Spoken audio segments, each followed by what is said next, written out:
jangankan buat teman nongkrong, tapi teman-teman sekarang juga banyak banget yang datang coffee shop buat foto-foto. Dan juga coffee shop yang menyuguhkan tempat yang instagramable. Iya, sekarang gitu gitu kan. kan. Ya, udah banyak.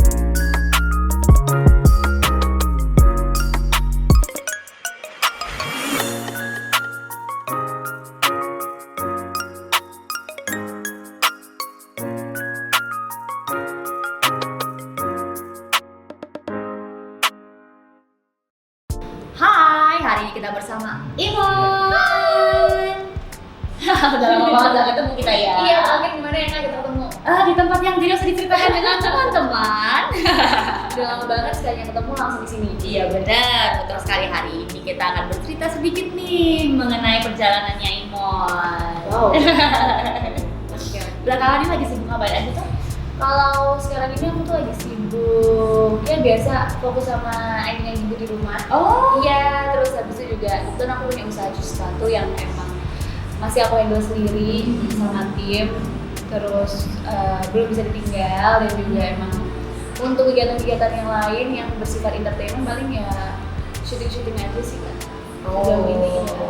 Oke. Tapi kalau untuk off air-nya pun belum ada. Karena memang kondisinya kayak gini Iya, ya. benar. Oke, tapi biasanya kan sekarang ada yang modelnya online Ya, betul live sekali. streaming gitu ya. Heeh.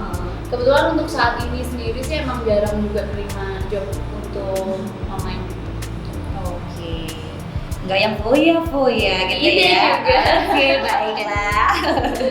Oke, nah Imon kan dulunya ini sebelum masuk ke dunia musik di dunia kopi nih sedikit ya, boleh iya. nggak diceritakan?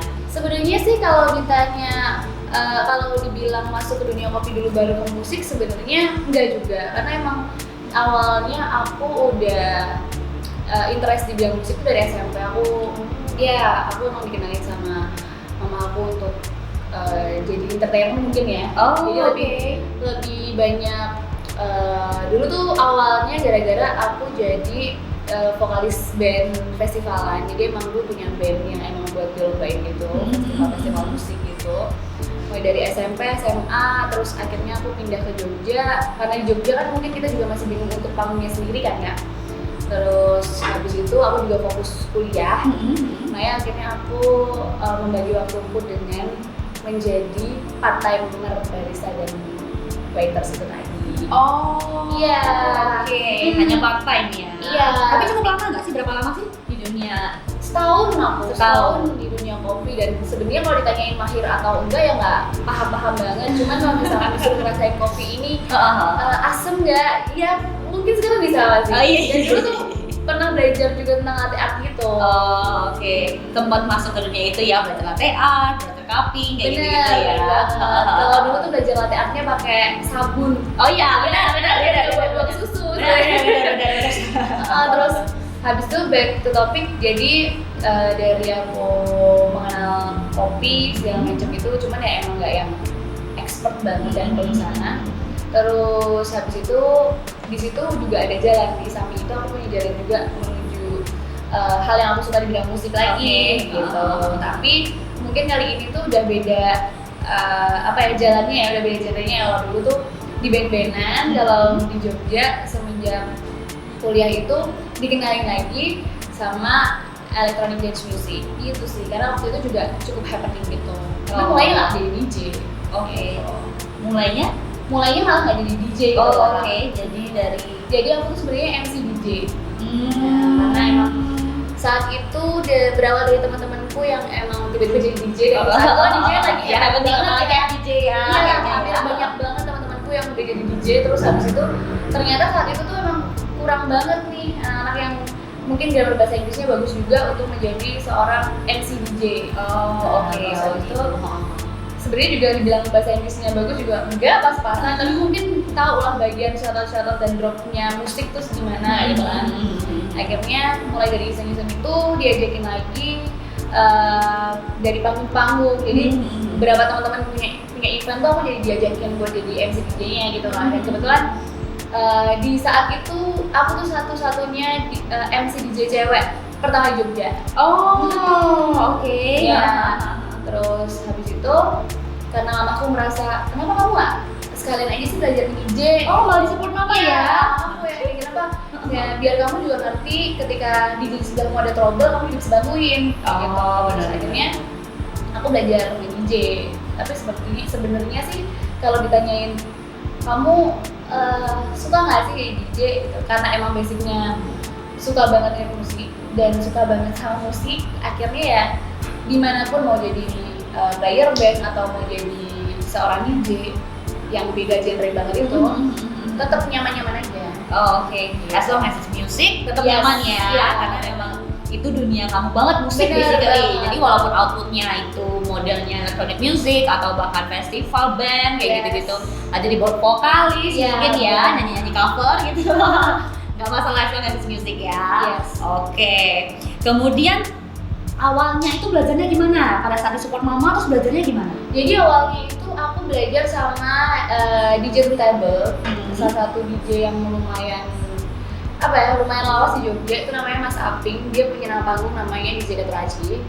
Jadi dia itu, aku awalnya nggak kenal sama dia, awalnya tuh searching aja siapa sih DJ keren di Jogja saat itu, karena saat itu kan emang rame banget sekolah-sekolah DJ tuh kayak lagi bukaan dan menjamur banget tuh Kak.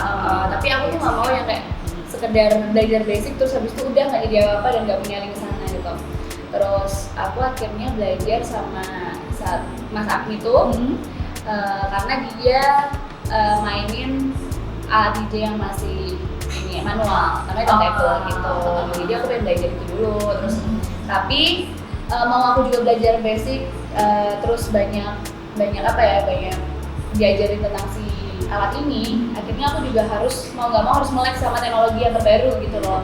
Karena emang nggak semua tempat kita nge-DJ, wadah kita nge-DJ itu punya alat yang sama gitu. Karena biasanya kan lebih up to date. Makanya kenapa aku akhirnya belajar lagi berdasarkan rekomendasi Mas Aping. Aku disuruh belajar sama satu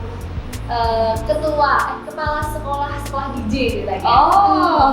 Yang dia juga masih aktif nge-DJ saat itu dan dia juga MC DJ, dan makanya aku belajar banyak sama dia, namanya Lucky. Iya, yang sekarang udah stop juga sih dia, sekarang udah bakso. Oke. Maksudnya enak loh. Oke, sekalian ya. Mungkin mau mampir di. Oke, nah jadi awalnya belajarnya seperti itu, Iya. kemudian baru diarahkan berarti. Iya, tapi sebenarnya kalau misalkan masalah link sendiri, emang kalau di sekolah DJ dimanapun pasti kan akan ada yang namanya trial juga. Trial, kamu akuntansi tempat nih, kamu main di situ gitu. Dan kebetulan emang sebelum itu pun aku juga sudah banyak yang si DJ. Akhirnya ketika aku sudah jadi DJ pun udah ada tempatnya, tanpa aku harus kayak aku boleh nggak main di sini, tanpa harus kayak gitu. Ternyata emang sudah punya banyak tempat karena ada link itu tadi ya. Memang awal berawal dari MC DJ dulu Iya. ya, dan emang nggak asing dengan dunia musik sebenarnya ya. Oke. Nah, kalau sekarang ini, kalau kemarin dan sekarang ada bedanya nggak aliran musiknya dibawa? Kalau ditanyain aliran musik yang dibawa ada bedanya apa enggak sih, karena emang saat aku belajar nge-DJ pun si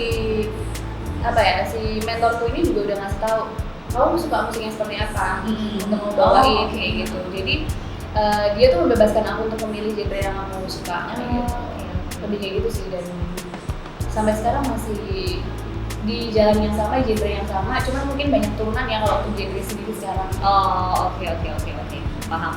Berarti sekarang lebih banyak ke R&B, Oh. hip hop, tapi aku lebih ke new school, terus ada turunannya di belly, momba, terus dancehall kayak gitu sih. Oke, berarti semua mixing sendiri ya? Iya, tapi sebenarnya aku juga nggak main personal DJ gitu juga lah, tapi Oke. aku juga punya kolektif yang beda banget nih alirannya sama ketika aku main sendiri gitu. Aku punya kolektif yang bisa dibilang ini tuh tempat aku ketika di panggung tuh aku bisa jadi entertainer yang bener-bener kamu tuh gak cuman nge-play musik, tapi kamu tuh di atas panggung juga jadi seorang yang bisa menghibur orang bener-bener totalitas, gak cuman dari looknya yang kalau nge-DJ kan kita pasti harus bentuk keren gitu. Nah, salah satu kolektifku ini kita malah jadi jauh lebih banyak explore tentang diri kita yang lebih lucu-lucu, lebih kayak anggapan kasarnya adalah badutnya panggung sih. Oke. Namanya The Mega Hits. Oh, The Mega Hits. Oke, jadi as a performer banget gitu Iya, ya. bener-bener. Perform instead of cuman play. Biasanya kan itu ya, play terus happy kayak gitu kan. Oke, berarti kiat-kiatnya dalam menghadapi misalnya peralatan yang beda-beda atau kadang-kadang ketinggalan teknologinya atau misalnya update banget itu udah dijalanin semua ya? Udah jalannya semua sih, dan kebetulan kan emang aku sendiri dibilang kita sendiri juga enggak ya. Aku juga selain sama Megahits, aku juga punya satu grup DJ yang dia lebih ke feature based, namanya Holy Ships ya. Mungkin sekarang lagi stop untuk produksi musik-musik juga karena emang kita sibuk masing-masing juga punya kerjaan satu sama lain, jadi ini untuk sementara stop dulu. Cuman kita juga masih punya bank karya yang kemarin-kemarin udah sempat kita launchingin untuk EP sendiri, single kayak gitu sih. Oke, berarti kedepannya kita bakal expect masih banyak karya-karya yang akan ditetaskan ya. Baik. Berarti sebenarnya kayak kondisi yang berjalan, kondisi sekarang ini kayak COVID itu sebenarnya gimana sih pendapatnya? Maksudnya membantu nggak untuk meningkatkan kreativitas atau mungkin banyak waktu buat next? Ya seperti itu lah. Kalau ditanya dia membantu untuk meningkatkan kreativitas, akhirnya iya, karena kan pasti semua orang boring untuk stay at home kan. Kalau misalkan dia biasa sebagai orang yang ada di luar gitu loh, apalagi aku sebagai performer kan pasti lebih banyak suka dan kangen sama panggung-panggung yang off air kayak gitu kan, ketemu banyak orang yang vibes-nya pasti seru banget kayak gitu loh. Ketika udah di rumah ya kita akhirnya muter otak lagi gimana caranya kita tetap bisa bukan eksis tapi lebih ke kita tetap ada nih di hadapan teman-teman dengan cara ya kita harus tetap selalu berkarya gitu. Nah itu kreativitasnya kan pasti jadi chance banget kan. Terus teman-teman supporternya banyak yang kayak nyariin nggak sih, ayo gini-gini gitu-gitu atau apresiasi dari teman-teman support seperti apa? Kalau dari teman sendiri sebenarnya aku yakin semua orang saat ini juga lagi dalam masa yang benar-benar down banget juga kan dalam keadaan pandemi ini, pasti mereka juga haus akan hiburan kayak gitu kan. Sekarang lagi mau ngapain sih kalau misalkan kita nggak bikin karya? Ya pasti cuma scroll HP doang yang kita berusaha untuk nyari apa nih yang happening, apa nih yang lucu, apa nih yang bisa menghibur kayak gitu karena yang viral. Iya, karena dalam keadaan kayak gini kan mental kita yang kena. Jadi sebenarnya semua kalangan nggak cuma performer tapi semua teman-teman yang mungkin juga menikmati teman-teman yang di dunia entertain itu tuh sebenarnya kangen akan hal-hal kayak gitu. Pastilah nunggu kapan sih ini semua selesai, kapan sih ini semua berakhir nih gitu. Udah kangen banget sama stage, kita kangen banget nih sama euforia joget-joget, nyanyi bareng gitu. Yang lihat langsung ya, iya bener banget performance-nya itu ya. Gitu, kangen vibes-nya gitu kan. Karena sekarang kan teman-teman musisi juga banyak yang akhirnya live streaming, tapi ya basically kan tidak ada penontonnya langsung ya. Pasti rasanya vibes-nya pasti akan beda ketika kita emang ada di situ langsung gitu kan. Benar. Hidup banget gitu ya. Iya. Oke, nah berbelok sedikit nih, menurut Imon sebuah coffee shop itu apa sih? Kedai kopi, coffee shop itu apa sih? Sebenarnya kalau aku melihat coffee shop sekarang itu udah jadi bagian dari lifestyle anak muda. Oke. Yang kalau dulu mungkin zaman dulu kan coffee shop ya cuma tempat buat ngopi. Iya. Cuma untuk orang-orang yang tahu nulis tentang kopi itu sendiri kayak gitu kan, atau ya ajang buat ketemu teman, bisa buat ngerjain tugas gitu kan. Kalau sekarang aku merasa coffee shop itu udah jadi salah satu bagian dari lifestyle anak muda juga. Ya kalau misalkan udah nggak ngumpul di sana kita kayak udah nggak ada lagi tempatnya gitu kan. Iya kan, Oke. Nggak cuma karena makanan dan minum yang enak, tapi juga kan kita butuh vibes yang beda dari biasanya gitu. Dan sekarang aku lihat dengan coffee shop yang jumlahnya cukup banyak di Jogja itu tuh malah jadi opportunity teman-teman memilih tempat sendiri dan mencari vibes-nya sendiri gitu loh untuk bertemu dengan teman-temannya. Oke, berarti nanti disesuaikan dengan vibes-nya di tempatnya dengan karakter orangnya ya. Tapi ngomongin vibes nih, menurut Imon, musik-musik yang diputar di coffee shop itu seharusnya bagaimana atau ada pendapatnya gimana nggak? Atau saran deh? Kalau aku sih sebenarnya untuk pendapat musik-musik yang diputar coffee shop tuh, kalau aku orangnya cukup kayak bukan bodo amat ya, tapi lebih ke ini kan, ya apapun yang kalian putar, kita sendiri kok yang menciptakan vibes kita gitu di tempat tersebut, di coffee shop tersebut. Nah itu PR-nya kita yang emang udah di situ, apakah kita nyaman ketika kita memilih di sini gitu. Dan pinter-pinterannya kita juga, kalau misalkan kamu udah tahu coffee shop ini memutar lagu yang akan seperti ini, ya kamu harus bisa terima karena kamu datang ke tempat mereka ibaratnya kayak gitu ya.